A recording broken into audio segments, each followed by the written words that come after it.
How to renovate your garden shed. First, we need to ensure we're wearing correct PPE to protect us from any splashes or spills.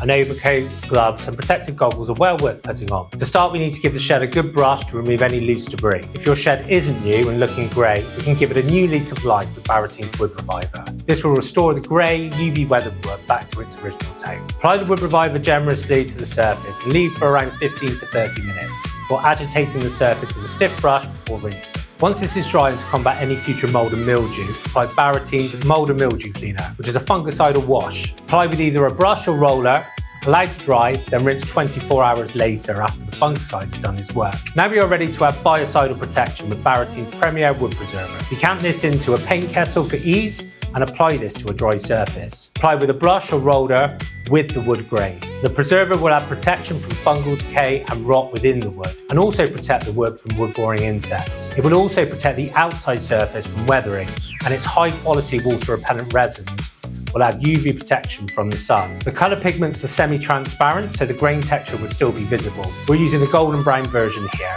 Always apply 2 coats for best results and maximum protection. Now your shed is fully protected and looking like new again. We hope you found this video useful. If you have any queries on your garden project, please get in touch.